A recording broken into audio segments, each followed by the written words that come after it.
Dios les bendiga nuevamente a la materia de biología. Hoy trabajaremos en esta nueva unidad, unidad 4, con el tema Historia y Filosofía Humana. En esta unidad tendremos ¿qué diferencia hay entre la anatomía y la filosofía? Definición de anatomía. ¿En qué rama se divide la anatomía? Anatomía humana. Es lo que trabajaremos.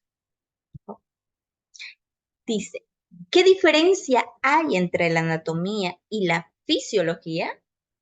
¿Sabes qué diferencia hay entre la anatomía y filosofía?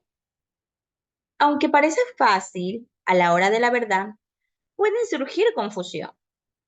Y es que a menudo utilizamos la terminología médica con poco rigor y tendemos a confundir conceptos. En cualquier caso, lo cierto es que son disciplinas íntimamente relacionadas entre sí, que no se entiende una sin la otra. Tenemos anatomía, que es la ciencia que estudia la forma y la estructura del organismo humano, mientras que la filosofía es la ciencia que estudia la función de los órganos. La definición de anatomía. La anatomía estudia la estructura e identidad de las partes del cuerpo.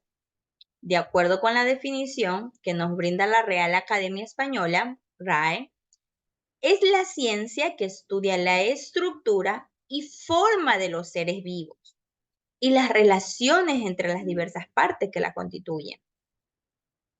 En una segunda sección, esta institución reconoce que la anatomía es la constitución o disposición de un ser vivo o de alguna de sus partes. La anatomía es una rama de la morfología, entendida en el sentido biológico. Esta se refiere a la forma de los seres vivos y su evolución. Abarca la apariencia tanto interna como externa de los organismos, así como la forma y la ubicación de su estructura, de cada uno de ellos. El anatomista se encarga de la recopilación de información sobre los organismos vivos y ya fallecidos, normalmente disensionados en determinadas partes para comprender sus estructuras internas. La palabra anatomía viene del griego abatapia, que justamente significa cortar hacia arriba. ¿En qué rama se divide la anatomía? Nos centramos solo en algunas de ellas, como es la anatomía macroscópica, anatomía microscópica, anatomía descriptiva o sistemática. La anatomía microscópica es aquella que se centra en el cuerpo, identifica y describe la estructura del cuerpo, mientras que la anatomía microscópica también es conocida como histología. Es la que se ocupa de los tejidos y de las estructuras celulares observables mediante las técnicas microscópicas, ¿no? Mira la diferencia entre la macroscópica y la microscópica. La una describe, identifica y describe la estructura del cuerpo. La otra, en cambio, justamente es la que se ocupa de estos tejidos y a través de la técnica del microscopio, ¿no? Y la anatomía descriptiva o sistemática es la que subdivide el cuerpo en sistemas y procede a un estudio de cada una de su localización. La anatomía fotográfica. Esta divide en 4 regiones corporales: cabeza, tronco, miembro superior y miembro inferior. La anatomía comparada es la que estudia las semejanzas y diferencias entre anatomía de los seres vivos.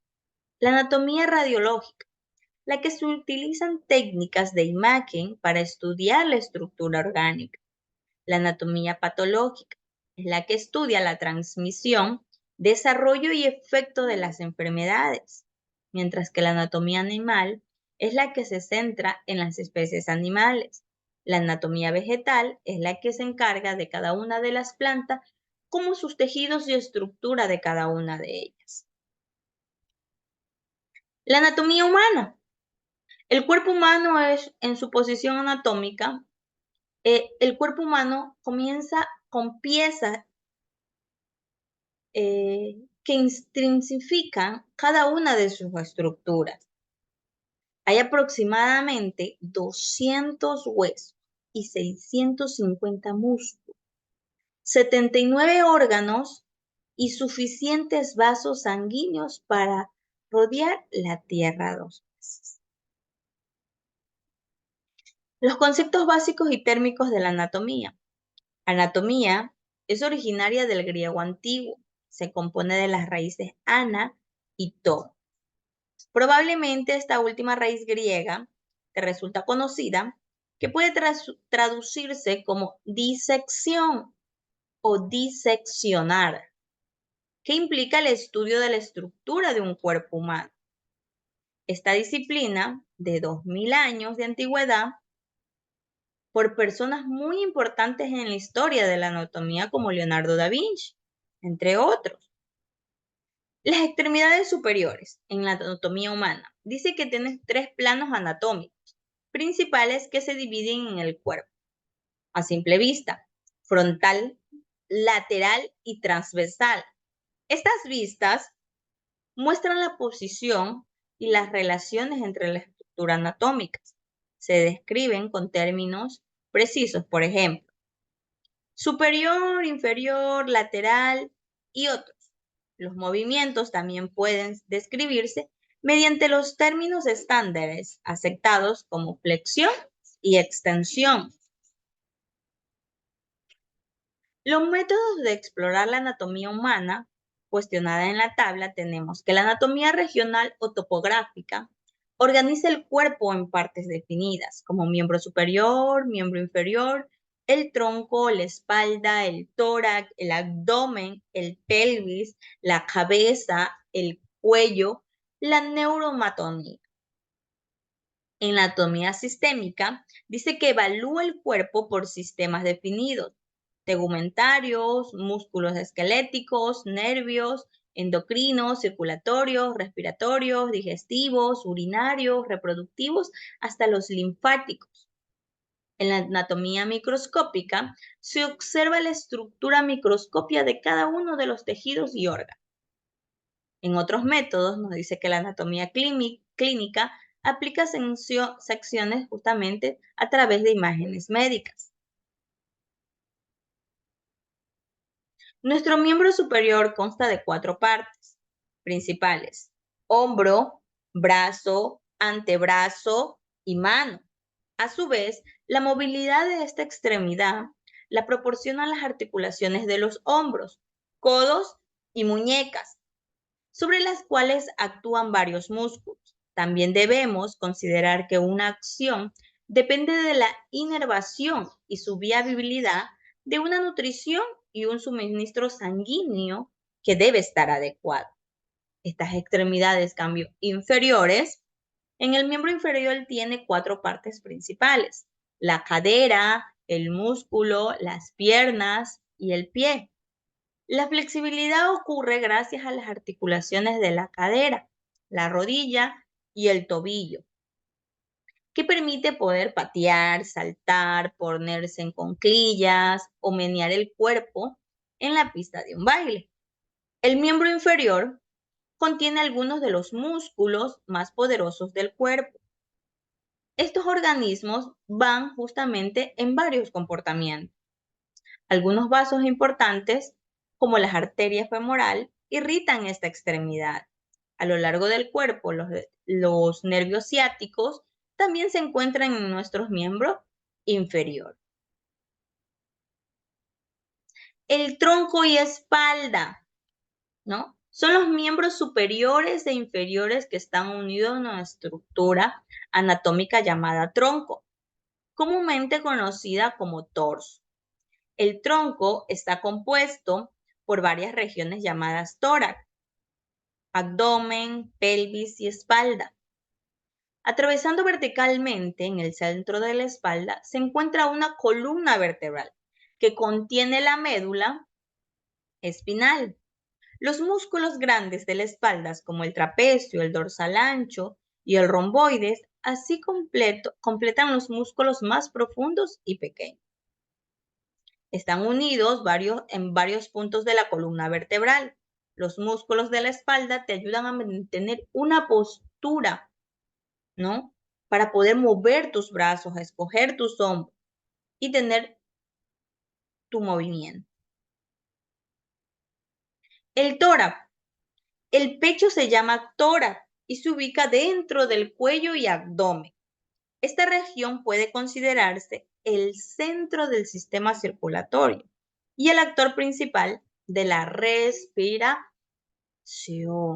siendo esta la última función controlada principalmente por los diafragmas. La pared torácica protege el contenido interno y también sostiene las manos.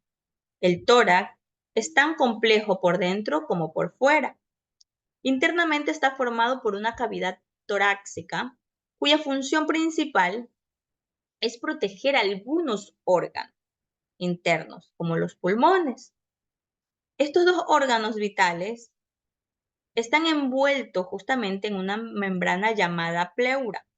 Son los responsables de poder respirar y bombear 5 litros de sangre por minuto.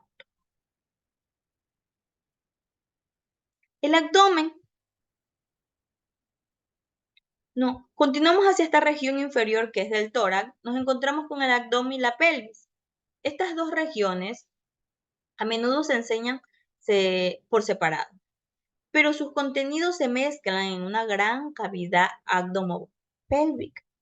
Internamente está revestido por una membrana llamada el peritoneo, que se envuelve en muchas estructuras, haciéndolas intraperitoneales. Los que se encuentran fuera de la membrana peritoneal se predominan estructuras extraperitoneales. El sistema de órganos más grandes ubicados en esta región es el tracto gastrointestinal.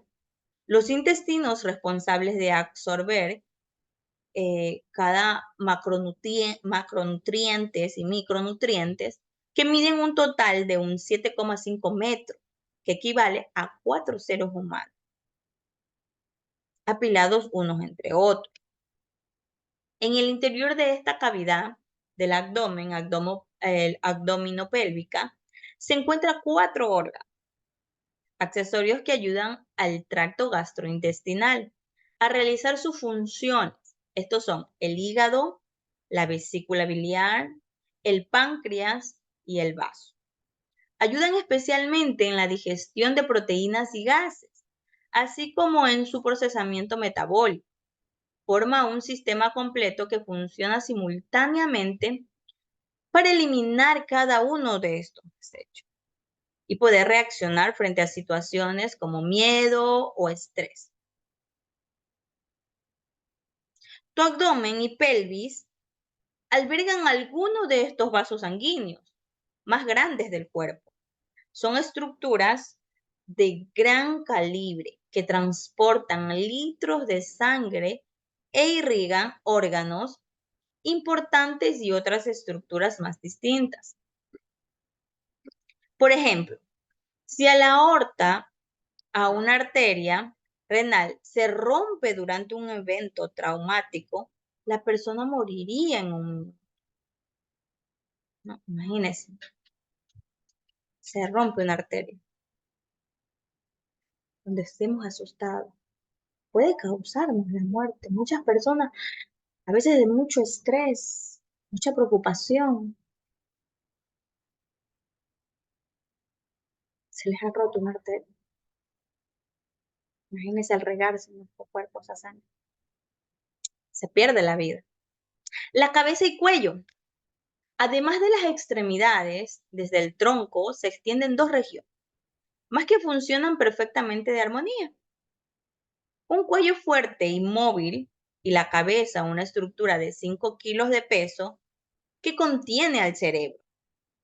Nuestra cabeza contiene varios huesos unidos entre sí, que forman la cabeza ósea o cráneo. Además, la cabeza tiene varias estructuras asociadas como ojos, nariz y boca, por una variedad de funciones, como ejemplo la visión, la audición, el poder comer, el gusto. El cuello sirve como un pasaje entre la cabeza y el tórax. Esto, nuestro cuello.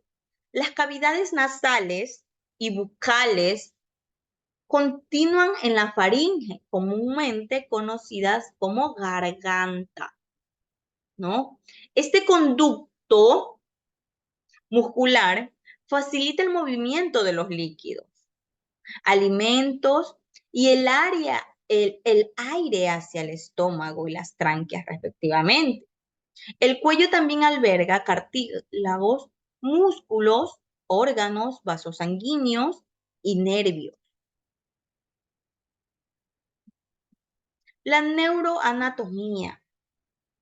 Conocer la neuroanatomía de cada región del cuerpo humano es muy fundamental.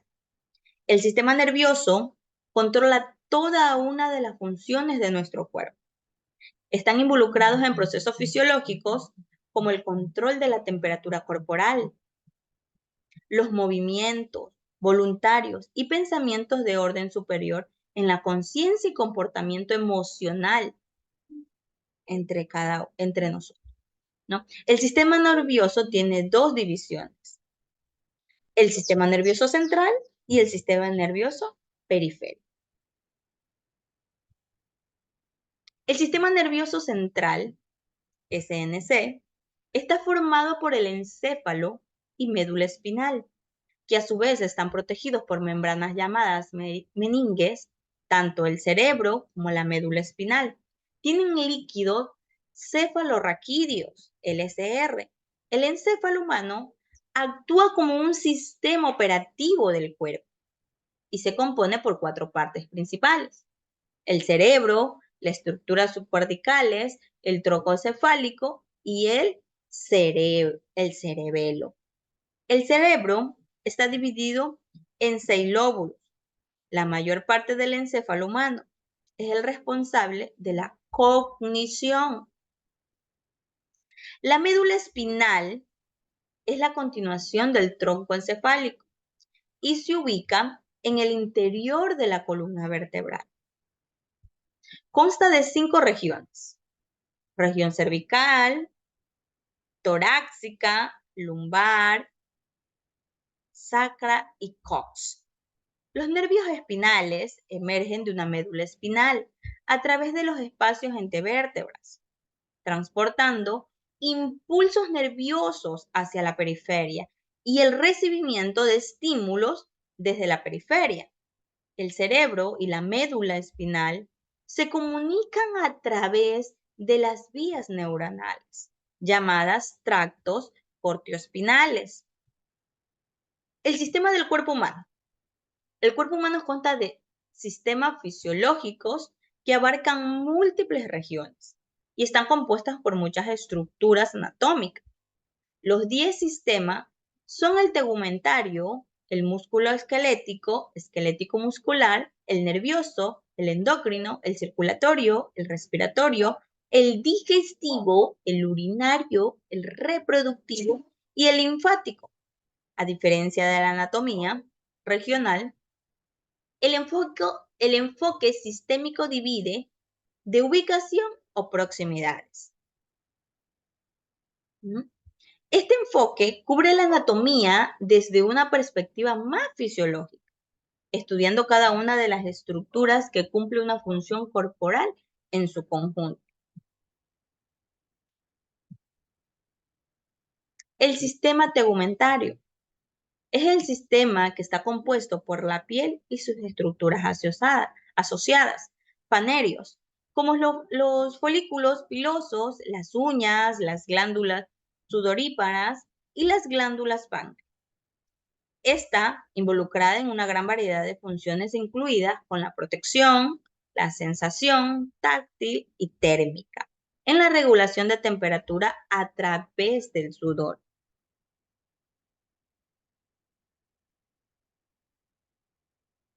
El sistema musculoesquelético. Los 200 huesos del cuerpo humano actúan como un andamio o un armazón, ¿no? Algo que cubre, nos dice, ¿no? Brinda el apoyo y protección y facilita el movimiento del cuerpo. Incluso contienen también diversas células y sustancias. Los huesos actúan como un sistema de polea sobre los músculos. Estos últimos son capaces de contraerse y relajarse, como resultado de lo cual se produce un movimiento.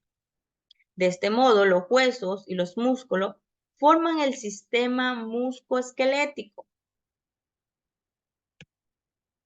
El sistema nervioso.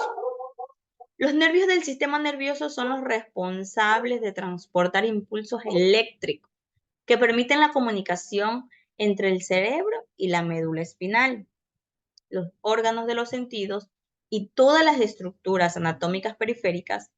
Esta comunicación permite a los humanos interactuar con su entorno, experimentar sensaciones físicas, sentir emociones, pensar y realizar muchas otras tareas cognitivas complejas. El sistema endocrino. El sistema endocrino justamente está formado por glándulas que liberan sustancias llamadas hormonas al torrente sanguíneo. Estas hormonas permiten que la comunicación química entre estructuras anatómicas, induciendo diversos efectos reguladores a alcanzar sus objetivos. El sistema circulatorio.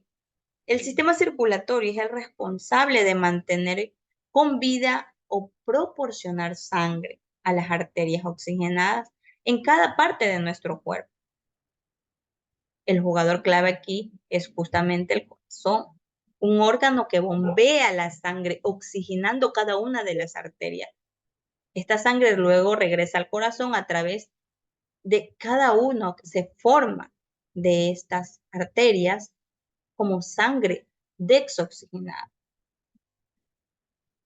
¿Sí? El corazón, tan importante al que bombea nuestra sangre, tanto sangre en buen estado como el sistema respiratorio.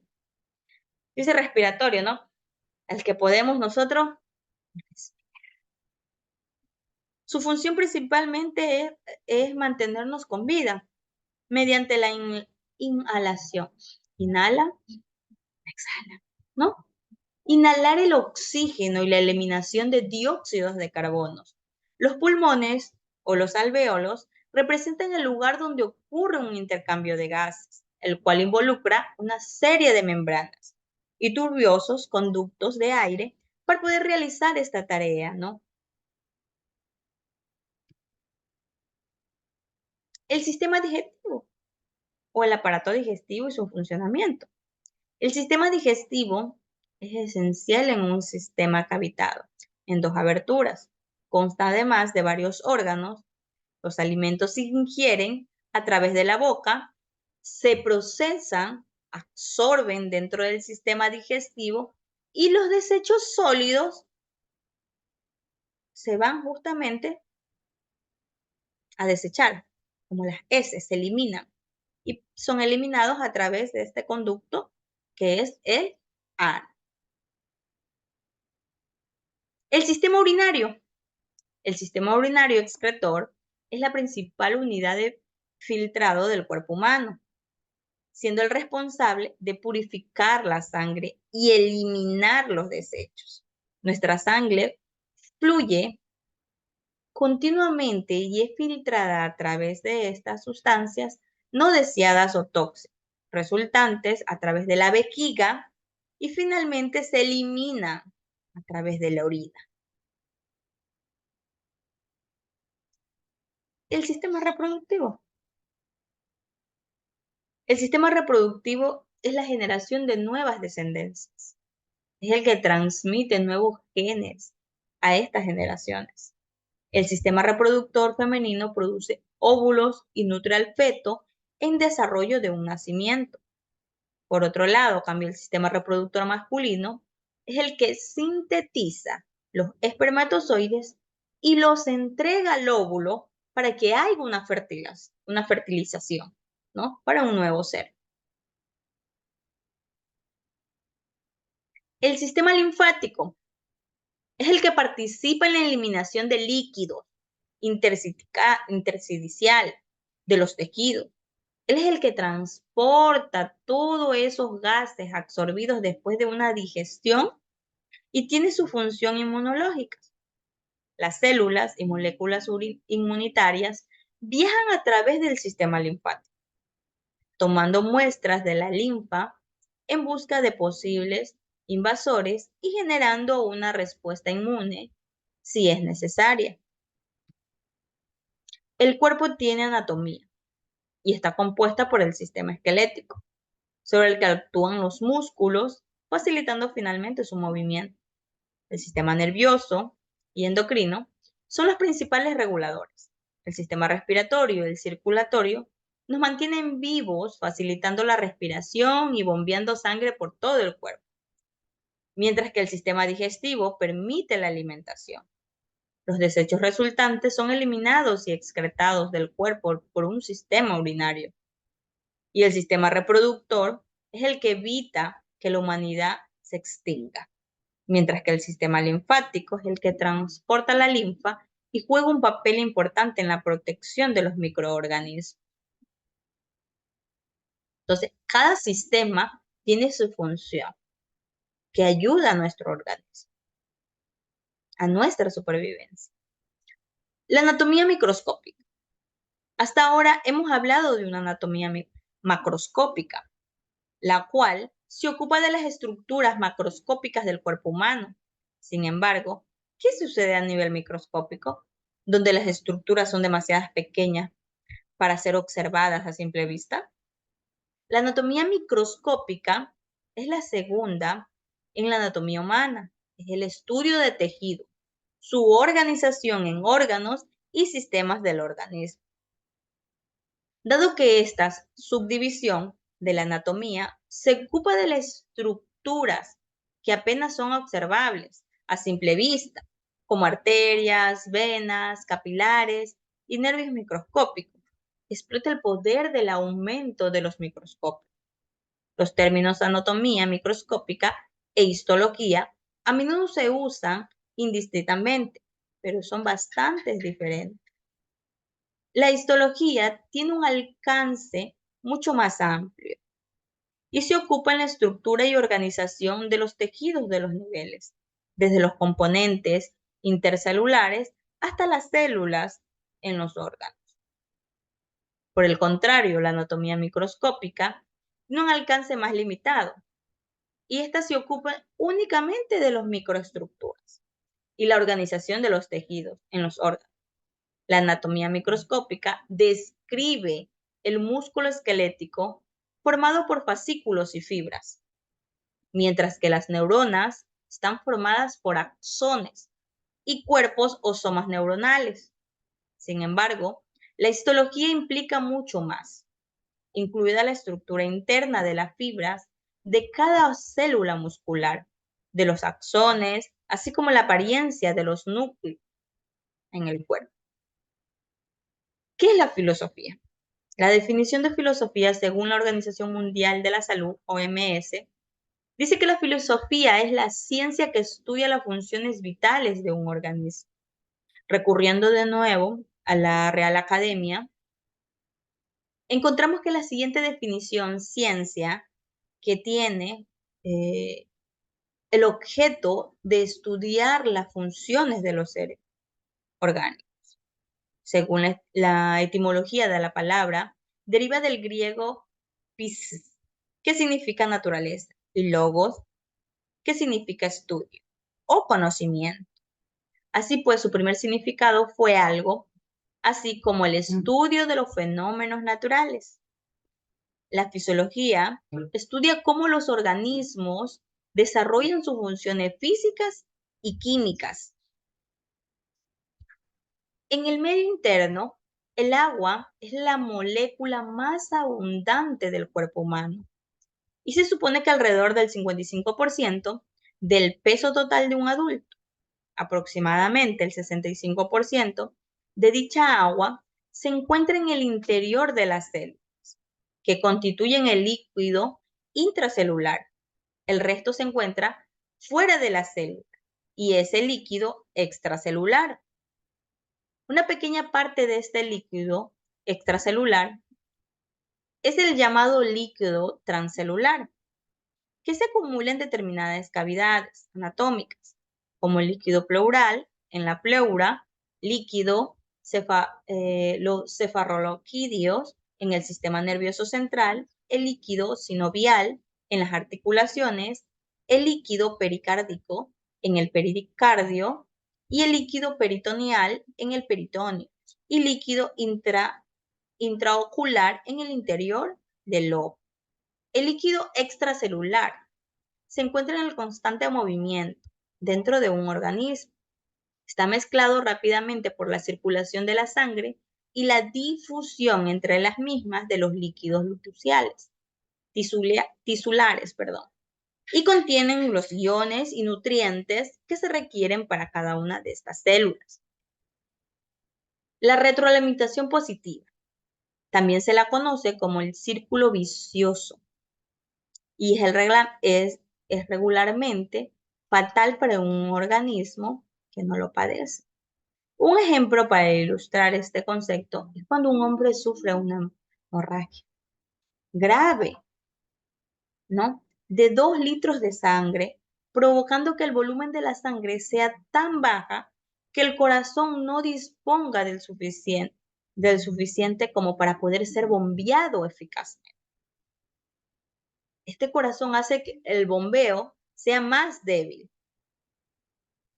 Al debilitarse, hasta que este sistema pueda colapsar. En muchos casos, el sistema organismo tratará de proveer una retroalimentación negativa para romper ese círculo vicioso en el que se encuentran los factores.